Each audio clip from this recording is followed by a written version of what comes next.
Hello, gorgeous soul. Just before I take you to your 2021 astrology, I thought I'd introduce you to a new member of the family, Sir Barnabas Bear, who is one of the great things of 2020 to come along. I mean, Kiki, yeah, I don't know if she's so keen, but yeah. So we got 2 babies now. Anyway, here's your 2021 astrology. Yeah, baby, it's no longer 2020. And on top of that, we have some serious, magical, extraordinary energy coming in. Of course, no doubt you've heard about the grand conjunction on the 21st of December. Well, that energy is affecting all of us. It's a time of liberation. It's a time of transformation. We have Saturn in Aquarius in an air sign for the first time in a long, long time.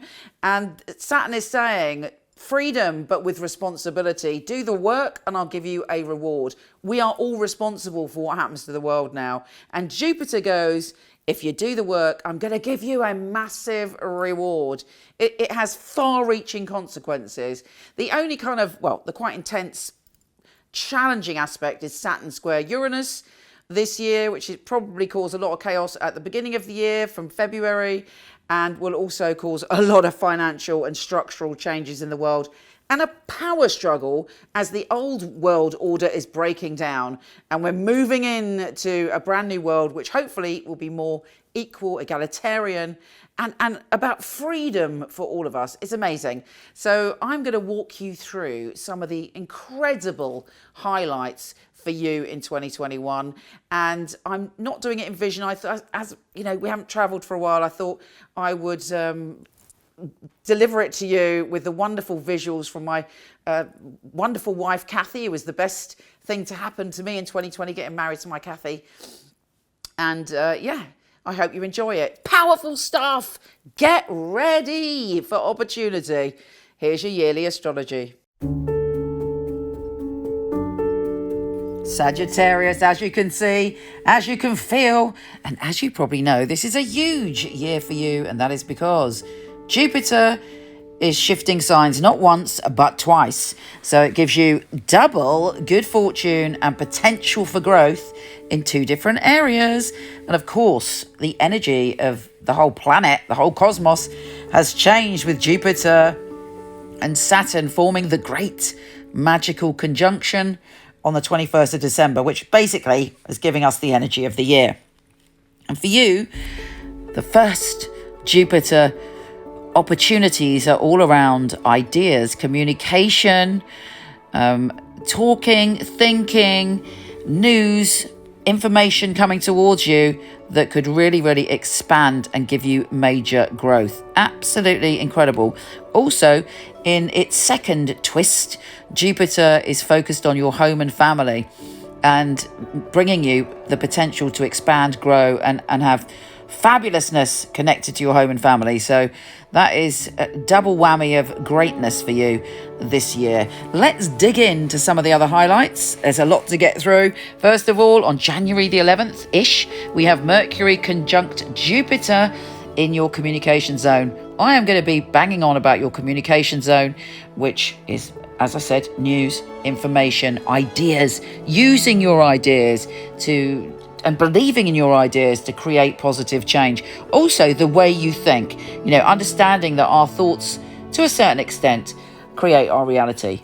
Of course, we're not, functioning in a vacuum. Other people that we mix with and their beliefs, everything all rubs off on each other. But you have exceptional power to focus your ideas, your energy, and your beliefs to create what you want. So, expect to be hearing a lot of that. Firstly, Mercury conjunct Jupiter. Wow. Mercury, the planet of communication. Jupiter, your leader, both in that position, meaning it's time to speak. What do you want to say?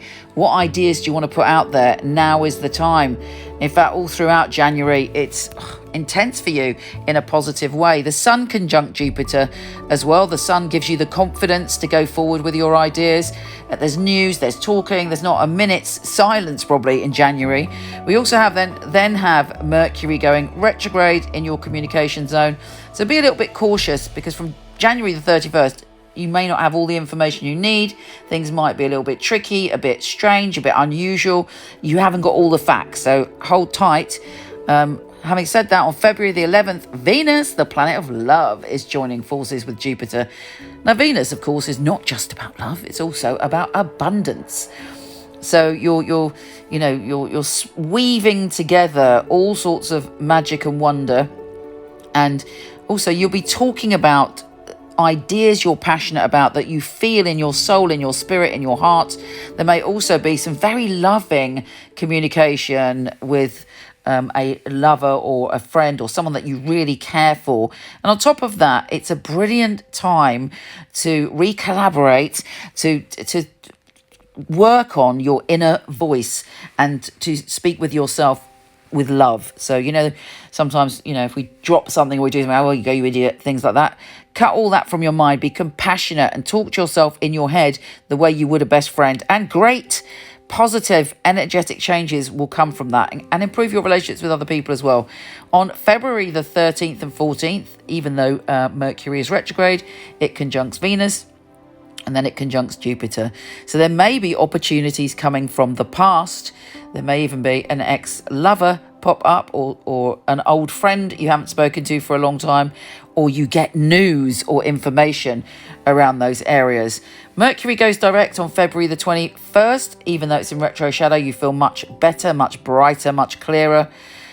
Mars on March the 4th goes into your relationship zone. You're feeling very frisky, you're feeling very passionate, and you're fighting for harmony in your life, even though that sounds like a contradiction. You want harmony and you're willing to put your energy into creating beauty in your life. Mercury is conjunct Jupiter again on March the 5th. Again, you're feeling positive, you can push your ideas.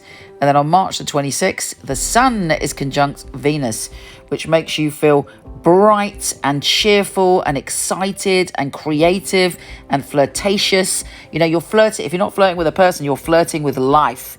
You've got a good vibe about you, and you're also confident, and hopefully you believe, as you should, that you're a lovable being and you are a bit of a love magnet on that day. With Mars trine Jupiter on April the 17th, around that time, you are feeling, again, very driven towards achieving your dreams and making your energy work for you to get what you want. And your ideas, you can put the action into your ideas. Mercury and Venus are going into your love and relationship zone, but also your balance and harmony and partnership zones. Anything we do one-to-one with someone, could be a business partnership, a friendship, or a lover, or a new love coming in, or a new partner coming in, business or otherwise, and you're very confident about what you've got to say. Mercury is bringing really positive communication towards you, and Venus is making you a love magnet again. You're just soaking up the positive vibes. Anything positive that happens to you really boosts your energy and recharges your batteries. Now, the big day, of course, is May the 13th, when Jupiter enters Pisces and goes into your home and family zone. Now, of course, thankfully, family isn't just the people that we have a blood connection with. It's the 21st century. We are creating our own families, our own bonds, our own soul connections. And when we mix with those people, when we have those people that we can trust around us, then it boosts our energy and it boosts their energy. It's very, very positive. And you are likely to either get a new family member, maybe even let go of a family member if they're holding you back, move, transform your environment in some way. But there's lucky breaks coming to you in those areas. So, of course, you've got to work with it. You've got to be willing to expand and open your heart to stretching yourself in the areas of home and family. Now, Venus is making you very adventurous in June. You're bounding around, wanting to travel, wanting to explore, wanting to be adventurous, wanting to experience the new. Anything new excites you. Traveling excites you. If we're in a position where we can't travel, which hopefully that won't be the case, you want to have be around people that are adventurous. You want to explore the possibilities, and it energizes you when you do. On July the 28th, Jupiter goes back into your ideas, information and communication zone, and you're back on it. Your mind is racing and full of inspired insight.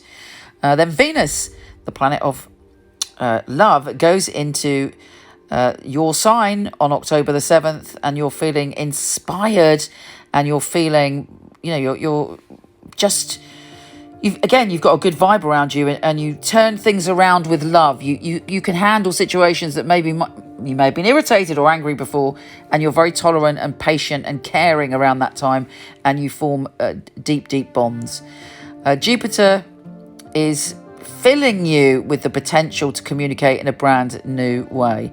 There is also a full moon and partial lunar eclipse on November the 19th, and that for you is all about shaking up your habits, transforming your work, paying attention to the details, and you'll be shown what it is you need to change, and what routines you need to change, or what you need to do to feel more empowered in your being when it comes to your health and when it comes to your work.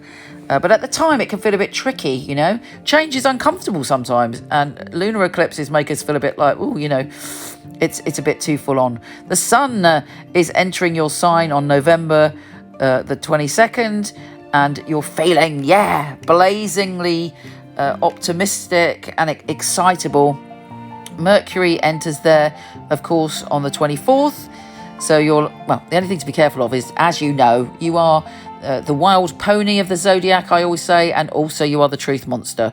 So you will say something blatantly right out. It is the truth, but it is the unvarnished truth. And sometimes it can hurt people. They're like, it's too much. So allow yourself to just be gentle if you are delivering some of your fabulous truths.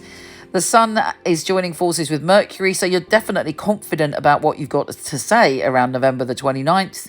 And then the big one for you, massive, big, important event, is the new supermoon in your sign, and there's a total solar eclipse. Wow. Solar eclipses are pretty intense. Back in the day, they would freak people out because the sun would suddenly go dark. And when it happens energetically, it can feel like the dark night of the soul, but then we are liberated when the sun comes back round. So for you, it's, when the sun comes out of the shadow. So for you, that's very, very important. It looks like you might even have a complete change of identity, or how you see yourself, or you're developing a new version of yourself. Maybe you're expressing your unique soul and the truth of your soul and spirit. It's very powerful and symbolic for you. And it's your own astrological new year, so it's the beginning of a new cycle with a clean slate. But do the work, have a little think just before that new moon. What is going on with me? What do I need to change? What parts of the past do I need to let go of? How can I enter in this next phase being the best that I can be for you, no matter what anyone else thinks, for you to be happy in your heart? What changes can you make? What can you let go of? Mars is then entering your sign, so you are galloping around, feeling powerful and intense and passionate about life. Do be careful, though, that doesn't translate into anger, because Mars is very quick to anger and you are very quick to speak out. So channel that energy as best you can. If you could do something physical, even better. There's a full moon in your relationship zone on December the 19th, and you are experiencing, again, a revelation, an intuitive experience, a mysterious, kind of very intense knowing about what you need to do to have balance, harmony and beauty in your life. Finally, Jupiter re-enters Pisces on the 29th. And again, it's now the focus is your home and family, nurturing, self-nurturing, and how you can blossom and grow with those very important things, your roots, your family and your home. Amazing. Anyway, it looks like it's going to be a stellar year for you, my darling. You take care, and I'll speak to you soon. MicheleKnight.com. I was a client of Michele Knight, so I knew all of the psychics, and they'd read for me. It's such a innovative and really useful organisation to have at your fingertips. There are a lot of people who, they have an idea of what a psychic reading is, they have an idea of, what a psychic should and shouldn't do, and a lot of it is from centuries gone by, the carnival sideshow, and Michele really has brought psychics into the modern world. Michele Knight is a wonderful organisation to work for. It's a unique family, and that is readers, the customer service operators, I know if I wanted to choose a reading, I know I wouldn't go to another company. Beneath the ethics, the standard, the professionalism that we keep really is second to none. To be honest, I've never really looked at another reader service because I don't think I need to.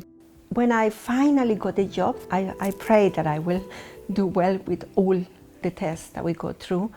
I was absolutely delighted. Well, the process of being employed with Michele Knight wasn't an easy one, which always makes it more rewarding when you do actually pass the 4 test readings that you have to go through before you're accepted. The interview process is actually reading for other people, reading for some of Michelle's staff as well. It's actually, what they're looking for, specifics, so surname, relatives, their names. They're looking for what happened 2 or 3 years ago in detail.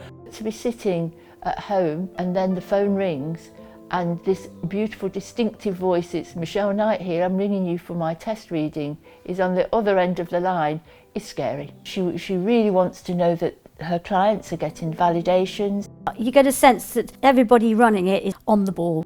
The flexibility we get as readers, well, it's just great.